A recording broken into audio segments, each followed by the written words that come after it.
પંડિત દીનદયાળ ગ્રાહક ભંડાર યોજના એ ગુજરાત સરકારની વ્યાજબી ભાવની દુકાનો શરૂ કરવાની અને સસ્તા અનાજનું વિતરણ કરવાની યોજના છે। આ યોજના દ્વારા જરૂરિયાતમંદ નાગરિકોને રાહત દરે ખાદ્ય સામગ્રી મળે છે।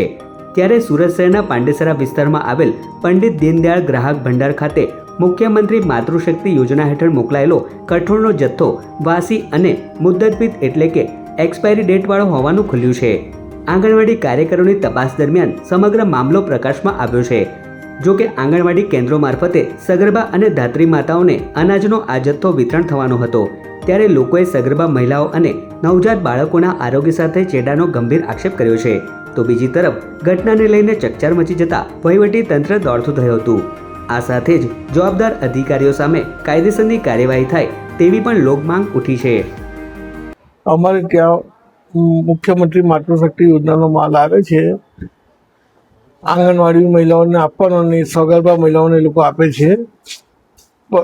એક બે છેલ્લા વર્ષોથી આવે છે, પરંતુ આ વર્ષે આ મહિનામાં જૂન મહિનામાં 28 તારીખે માટે માલ આવ્યો હતો।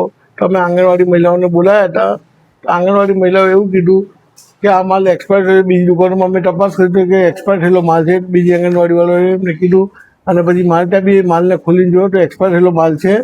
એટલે આપને અમે રજૂઆત કરી છે, ગોડાઉન મેનેજરને અમે રજૂઆત કરી અને જનરલને બી રજૂઆત કરી કે તમે એમની પાસે લખાવીને લઈ લો, અમે માલ ઉઠાવી લઈશું। તો હજુ સુધી મારે કોઈ માલ ઉઠાવ્યો નથી અને હવે આ મહિના પાછું તેલ આવ્યું છે।